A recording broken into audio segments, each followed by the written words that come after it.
जय श्री कृष्णा।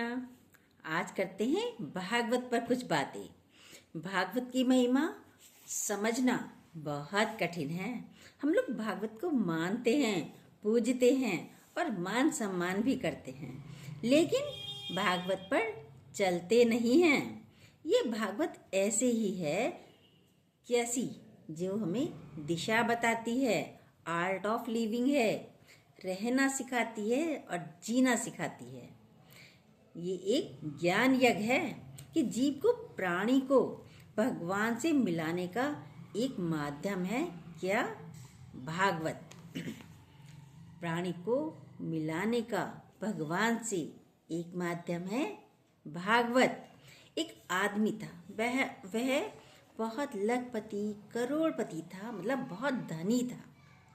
उसके पास बहुत पैसा था, बहुत ही बहुत से ज़्यादा पैसा था। उसके घर में एक दिन एक संत आए। उन्होंने भोजन की व्यवस्था की संत के लिए। संतों का बहुत आदर सत्कार किया करते थे सेठ जी। भोजन पाने के बाद सेठ जी ने संत महाराज जी को कुछ दक्षिणा देनी चाहिए, भेंट की। संत ने कहा, ये दक्षिणा मेरे किसी काम की नहीं है, मुझे आज का भोजन मिल गया है, मेरे लिए ये ही काफ़ी है। सेठ जी ने कहा, ये कल काम आ जाएगी। तो संत जी ने कहा, दक्षिणा मेरे साथ नहीं जाएगी। मैंने भोजन पा लिया, मुझे जो चाहिए था वो मैंने पा लिया, क्योंकि ये झूठी मोह माया सब यहीं की यहीं रह जाएगी, मेरे साथ नहीं जाएगी। ये कोठी, मकान, धन, दौलत, ये सब कुछ यहीं रह जाएगा, धरती पर ही रह जाएगा, साथ में कुछ नहीं जाएगा, कोई भी इसको लेकर नहीं जा सकता। सेठ जी को तो बड़ा अचंभा हुआ, बड़ा आश्चर्य हो रहा था कि मैंने इतनी दौलत कमाई, दौलत का अंबार है मेरे पास, लेकिन जब मेरा शरीर शांत होगा तो ये दौलत मेरे साथ नहीं जाएगी क्या? क्या मैं भी उसे ऊपर लेकर नहीं जा सकता? संत ने कहा, आप ही क्या सेठ जी, संसार का कोई भी मनुष्य यहाँ की दौलत को ऊपर लेकर नहीं जा सकता, चाहे कितना ही कमाया हो। अब तो सेठ जी बहुत परेशान हो गए। संत जी तो चले गए, सेठ जी परेशान हो गए। उन्होंने पूरे शहर में, नगर में यह संदेश भेज दिया कि जो भी इंसान मुझे तरीका बताएगा कि ये दौलत मैं अपने साथ ऊपर कैसे लेके जा सकता हूँ, ये दौलत जो मैंने कमाई है मरने के बाद ऊपर कैसे लेकर जाऊं, यहाँ मैं इस धरती पर दौलत को कैसे छोड़ दूं, इतना सारा रुपया पैसा मैं कैसे छोड़ दूं। पूरे शहर में सेठ जी ने संदेश भेज दिया, जो भी मुझे ये तरीका बताएगा मैं उसको 5 करोड़ रुपए इनाम दूंगा। 1 महीना बीत गया। सेठ जी ने, अब 1 महीने तक भी कोई खबर नहीं आई, कोई आया ही नहीं बताने के लिए। सेठ जी ने फिर रकम बढ़ा दी। उन्होंने कहा, जो भी मुझे बताएगा ये दौलत मेरे साथ ऊपर कैसे जाएगी, उसको मैं 10 करोड़ रुपया दूंगा। फिर 1 महीना और बीत गया, फिर भी कोई नहीं आया। तो सेठ जी ने और रकम बढ़ा दी कि मैं 15 करोड़ रुपया दूंगा, लेकिन अभी भी कोई नहीं आया। परंतु एक संत जी आते हैं सुनकर कि सेठ को बड़ी ललक है, जिज्ञासा है कि मैं अपनी दौलत को ऊपर कैसे लेके जाऊं। तो संत जी आए। उन्होंने कहा, सेठ जी मुझे रुपया नहीं चाहिए, पर मैं तुम्हें तरीका बता दूंगा कि तुम ये पूरी की पूरी दौलत अपने साथ कैसे लेकर जा सकते हो ऊपर। तो सेठ जी कहते हैं, आप बता दोगे?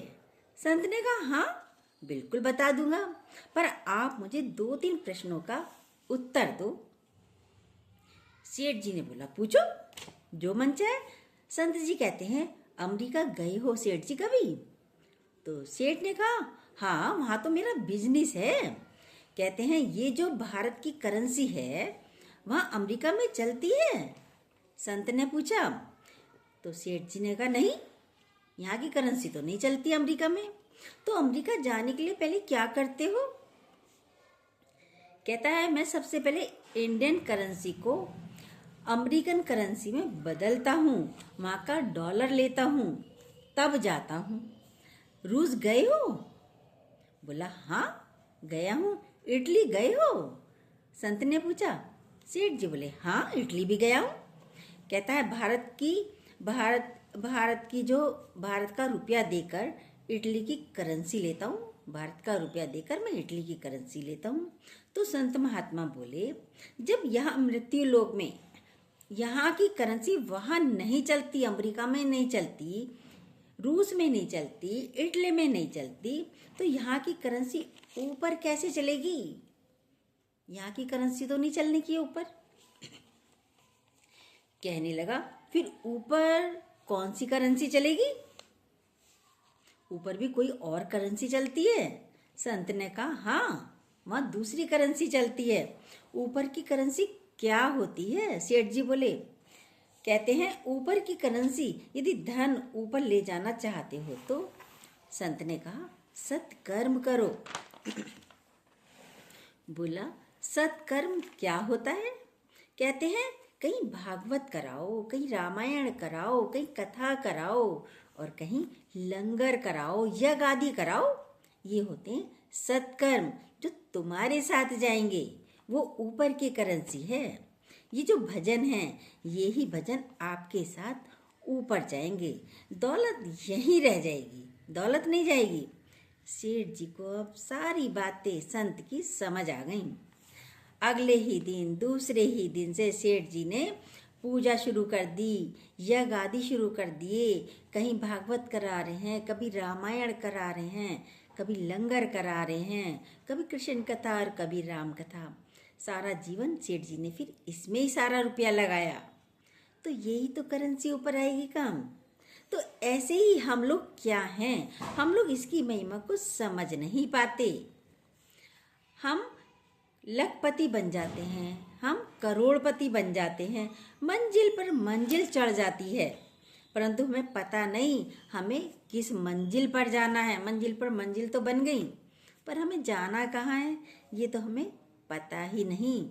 जैसे 4 दोस्त थे, इंडिया के, अमेरिका गए, अमेरिका में रहते थे, वहीं नौकरी करते थे। उनको एक फ्लैट मिला 25वीं मंजिल पर, किराए पर वे वहाँ रहते थे। 25वीं मंजिल पर चारों दोस्त रहते थे। अब वे चारों रोज ऑफिस एक साथ जाते थे। रोज ऑफिस से चारों एक साथ ही घर के लिए वापस आते थे। एक दिन ऑफिस से जैसे ही आए फटाफट लिफ्ट में खड़े हो गए। खड़े होने के लिए जैसे चल दिए लिफ्ट में, तो लिफ्ट पर लिखा था सॉरी आज लिफ्ट बंद है, खराब है। तो चारों ने माथा पकड़ा, ओहो अब कैसे जाएंगे इतनी ऊपर। कहने लगे आपस में। एक दोस्त समझदार था, चिंता की कोई बात नहीं। उसने कहा, कहता है यार अपने जीवन की सबसे दुखी घटना, दुखी व्यथा बताओ। और बताते बताते मंजिल पे मंजिल पार हो जाएंगी, क्योंकि व्यथा में बड़ा आनंद आता है। यदि किसी के दुख की बातें सुनते हैं तो नींद भी नहीं आती। और अभी कथा सुने तो वहाँ पे पंडालों में देखो, सत्संग में देखो, वहाँ कितने जने सोए पड़े रहते हैं। कथा में नींद आती है और व्यथा में नींद नहीं आती, बल्कि मजा आता है सुनने में।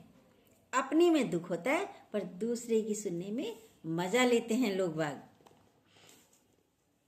कहते हैं एक दोस्त अपनी दुख की घड़ी हमें सुनाओ। वे 4 दोस्त थे, एक जना अपने अपने दुख की घड़ियों को सुनाते चलो, मंजिलें पार हो जाएंगी।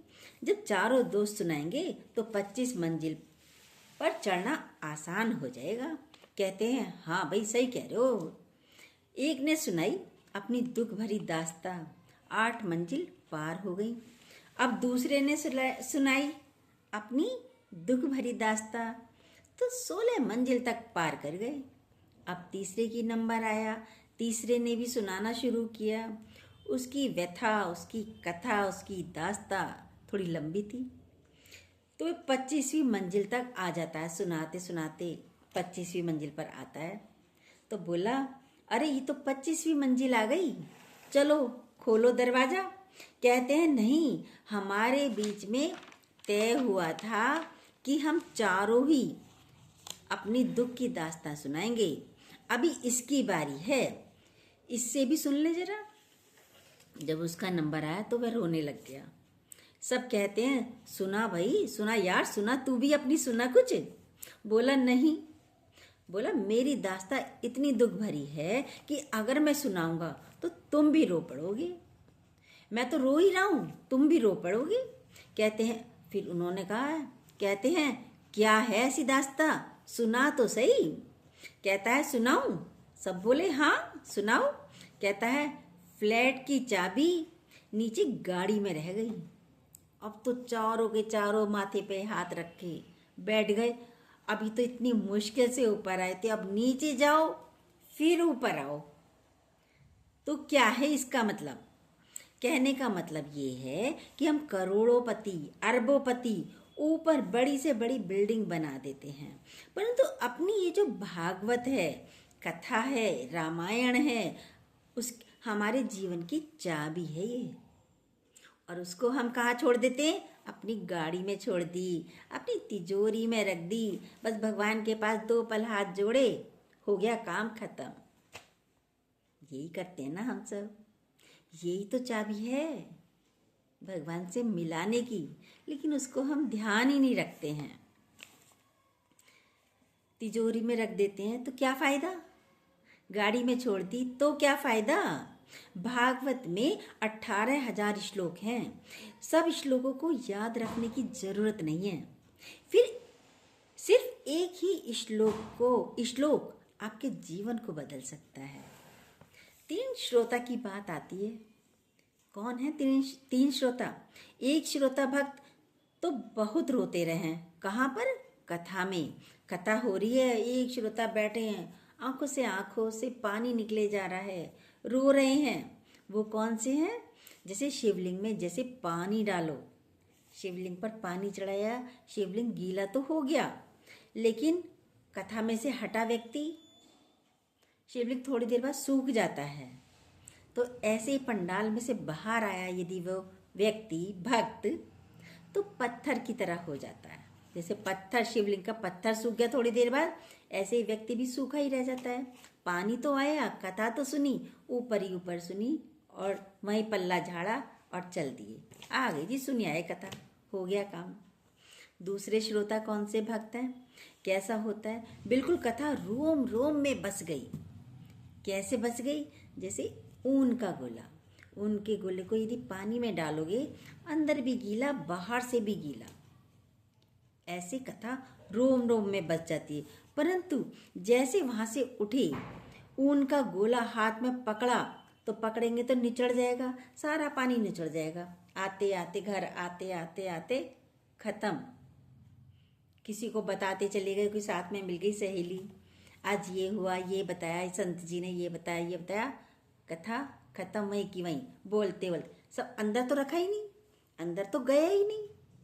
ऊन के गोले में तो अंदर गया पर निचड़ गया बोलने से। मुंह बंद करके घर पे आते तो थोड़ा तो रहता, पर बोलते हुए आ जाते हैं। तो ऊन का गोला हाथ में पकड़ा और घर जाते जाते निचड़ जाता है, यानी वह भी सूख जाता है। जाते ही क्या करती है? सास बहू पर बरस पड़ती है, अरे तूने क्या कर दिया, सब्जी खराब कर दी, ये स्वीट डिश तूने खराब कर दी। 2 मिनट के लिए ही तो कथा में गई थी, 2 मिनट में तूने घर को खराब कर दिया, 2 मिनट में ही सब्जी खराब कर दी। यही बरस पड़ती। क्या फायदा हुआ कथा सुनने का? कोई फायदा नहीं हुआ। अब तीसरे श्रोता भक्त कैसे होते हैं वह सुनिए।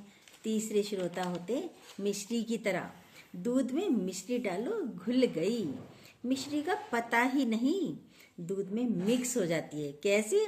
हम राम में ऐसे मिल जाएं जैसे दूध में पड़ी मिश्री की डली।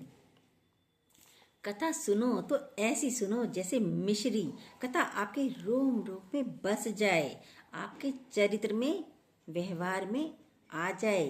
हम उस पर चल पड़े। ये है कथा सुनने का फायदा। कैसी लगी हमारी ये स्टोरी? हमारी तो नहीं है, भगवान की है। श्रोतागण आप हैं। यदि आपको अच्छी लगती हो, जो न्यू हो, प्लीज़ सब्सक्राइब कीजिएगा, बेल को दोबारा प्रेस कीजिएगा। जय श्री कृष्णा।